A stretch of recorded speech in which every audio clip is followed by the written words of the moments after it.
Hi, this is Jim, Papo Jim. Today I'm going to do a short lesson on introduction to the mandolin.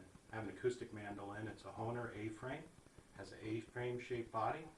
You'll also see mandolins out there that have an F-shaped body. This particular mandolin is an acoustic mandolin. There's electric or electrified with electronics on board. Usually when I have this one set up in my home studio, I just mic it in front with the traditional mic and boom stand and go into my digital audio workstation or my Pro Tools setup. Anyway, the reason I wanted to talk about this today was most of the lessons I have that I put out on video are beginner piano and beginner guitar lessons, and they're primarily geared for adult learners. The reason I wanted to do an introductory level mandolin video was to show you an instrument that you can maybe pick up fairly easily and study with if you're interested. It's going to help reinforce some of the concepts or methods of the guitar, and it's going to make you look at music a little bit differently than that's laid out on a piano keyboard or a guitar fretboard. So with that in mind, this isn't a lesson on how to play the mandolin, but just how to start to think about it, and maybe as a guitar player or as a keyboardist start to think outside the box a little bit. First of all, the mandolin's strung a little bit different than a guitar. There's 4 sets of octave strings. There's a total of 8 strings. They're an octave apart. They're tuned from the lowest or heaviest string to the lightest string, G, D, A, E. I like to remember a rhythm or a memory trick. I like to apply a sentence to it or a word that we can remember easily. For the guitar, I use every Alaska dog gets bones early, E, A, D, G, B, E.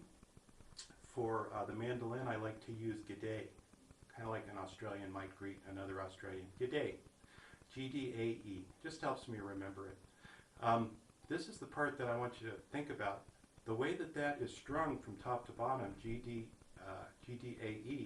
it's just the exact opposite of the bottom 4 strings of the guitar. E, G, D, A, E, D, A, D, G.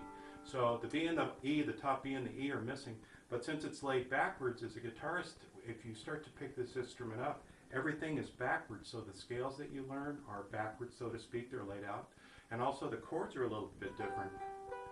When I go to make a slash chord or a 2-finger chord on the mandolin, I'm using the top 2 strings to make a G at the 3rd fret. As a guitar player, you might remember to grab it, as a beginner guitar player, grab it at the top with those same 2 fingers, but they're laid backwards.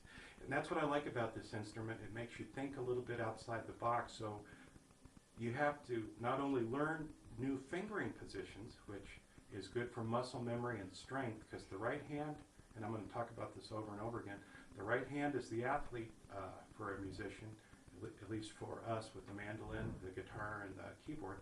And the right hand is the artist. It does a lot of different picking or rhythm strokes. So muscle memory, strength, makes you think outside the box a little bit. It has a very interesting, what I call an Americana sound. When you hear the mandolin, doesn't take,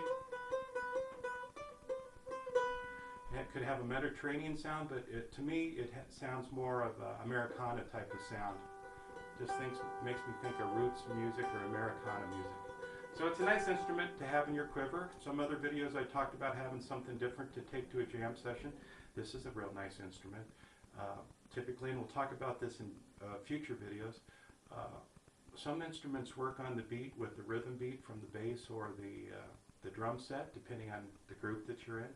The mandolin and the violin and the banjo typically are on the off beat, so it's a little bit different sound. It's a nice tone. It's something different. It's something different you can bring to a jam session. And as a guitarist or a keyboardist just starting out as a beginner, it makes you think outside the box.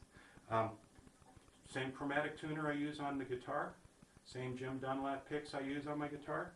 One other little thing, and I'm going to hold this up. Here's my guitar stand that I use for my guitar. I have a nice little clip on the side that I use for the mandolin, and I don't know if you can see it. It kind of fades into my shirt a little bit.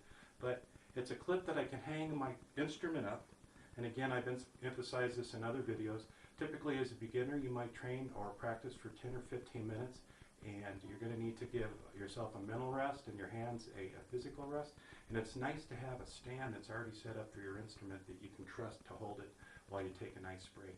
So anyway, that's it for today. It's an introductory mandolin lesson. I'm holding a Hohner A-frame. They're also different shapes. Fender makes a real nice F shape. Some are electrified, some aren't. So it's a nice little break from your other studies. So have a nice day. We'll see you again.